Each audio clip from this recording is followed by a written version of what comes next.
নমস্কাৰ। ইয়াৰ আগৰ ভিডিঅ'ত পোৱা কমেণ্ট অনুসৰি আজি চিকেন বিৰিয়ানীৰ ৰেচিপি এটা লৈ আহিছোঁ। অতি সহজ পদ্ধতিৰে কুকাৰতে কম সময়তে বনোৱা এই ৰেচিপিটো আৰম্ভ কৰোঁ আহক। প্ৰথমতে চিকেনখিনি মেৰিনেট কৰি ল'ম। 500 গ্ৰাম চিকেন লৈছোঁ। ইয়াৰ লেগ পিচটো মাজে মাজে কাটি লৈছোঁ যাতে মছলাখিনি ভালকৈ সোমাই যায়। মাংসখিনি মেৰিনেট কৰিবলৈ 1 চামুচ আদা নহৰু পেষ্ট, আধা চামুচ হালধি, 1 চামুচ জলকীয়া গুড়ি, 1 চামুচ কাশ্মীৰী ৰেড চিলি পাউডাৰ, 1 চামুচ নিমখ, 1 চামুচ বিৰিয়ানী মছলা আৰু 4 চামুচ দৈৰে চিকেনখিনি ভালকৈ সানি ল'ম আৰু 30 মিনিটছৰ কাৰণে ঢাকি ৰাখিম। তাৰপিছত পিঁয়াজখিনি ব্ৰাউন কৰি ভাজি ল'ম। তাৰ কাৰণে 2টা ডাঙৰ পিঁয়াজ পাতলকৈ কাটি লৈছোঁ আৰু পিঁয়াজখিনি ভালকৈ ক্ৰাছ কৰি লৈছোঁ কাৰণ পিঁয়াজখিনি কুকাৰত কম তেলত ভাজি ল'ম যাতে হেতাৰে ভালকৈ লৰাই ল'ব পাৰোঁ, তাৰ কাৰণে ক্ৰাছ কৰি লৈছোঁ। কুকাৰটো গৰম হ'লে তাত 1/4 কাপ তেল দি তেলখিনি ভালকৈ গৰম কৰি ল'ম আৰু পিঁয়াজখিনি ভাজি ল'ম। তেল কম হোৱাৰ বাবে পিঁয়াজখিনি জ্বলি যোৱাৰ চান্স থাকিব।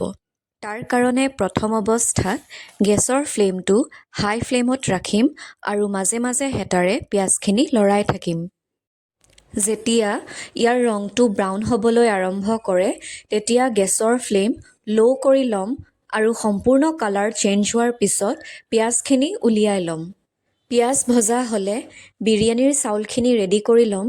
2 কাপ বাসমতী চাউল ধুই লৈ 15ৰ পৰা 20 মিনিটৰ কাৰণে পানীখিনি ভালকৈ টুকি লৈ সেইভাগে ৰাখিছোঁ।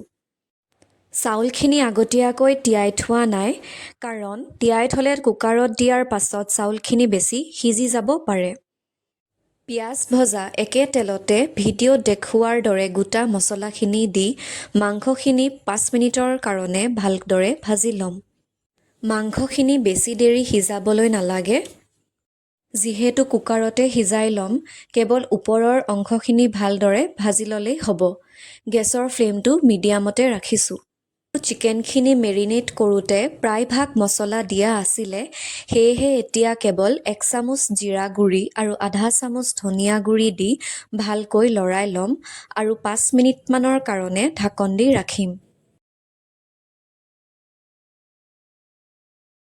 ভিডিঅ'টো ভাল লাগিলে লাইক, শ্বেয়াৰ আৰু চেনেলটো ছাবস্ক্ৰাইব কৰিব।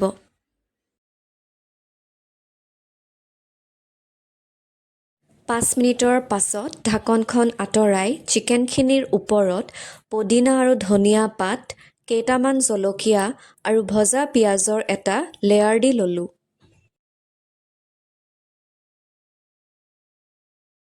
তাৰপিছত চাউলৰ এটা লেয়াৰ দি 1 চামুচ বিৰিয়ানী মছলা, 1 চামুচ নিমখ, পুনৰ ভজা পিঁয়াজৰ এটা লেয়াৰ, ধনিয়া পদিনা দি শেষত আকৌ বাকী থকা চাউলখিনি দিছোঁ আৰু ধনিয়া পদিনা, ভজা পিঁয়াজৰ লেয়াৰটো দি দিছোঁ। তাৰপিছত তাত 2 চামুচ ঘিউ দি ল'লোঁ। এই লেয়াৰ কেইটা কৰোঁতে গেছৰ ফ্লেমটো ল' ৰাখিব। একেবাৰে শেষত 2 কাপ আৰু আধা কাপ পানী দিছোঁ। আধা কাপৰ ক্লিপটো লোৱা নহ'ল।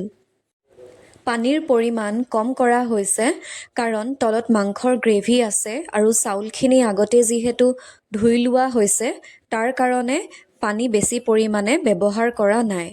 পানীৰ পৰিমাণ বেছি দিলে চাউলখিনি বেছি সিজি যাব পাৰে।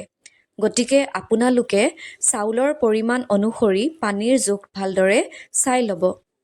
বিৰিয়ানীখিনিত মই কেওৰা ৱাটাৰ ব্যৱহাৰ কৰা নাই কাৰণ বাসমতী চাউলৰ গোন্ধটো ইমানেই ধুনীয়া আছিল যে কেওৰা ৱাটাৰ ব্যৱহাৰ নকৰাকৈয়ে বিৰিয়ানীৰ ধুনীয়া গোন্ধ ওলাইছে। আপোনালোকে যদি কেওৰা ৱাটাৰ ব্যৱহাৰ কৰে তেনেহ'লে তাৰ পৰিমাণ 1 চামুচ দিব। তাৰপিছত কুকাৰটো হাই ফ্লেমত 2টা চিটি মাৰিব দিলোঁ আৰু চিটিটো সম্পূৰ্ণকৈ যোৱাৰ পিছত গোটেই বিৰিয়ানীখিনি এখন প্লেটত উলিয়াই লৈছোঁ। এয়া চাওক, অতি কম সময়ৰ ভিতৰতে কম বস্তুৰ সহায়ত কম কষ্টতে টেষ্টি বিৰিয়ানী ৰেডি হৈ গ'ল।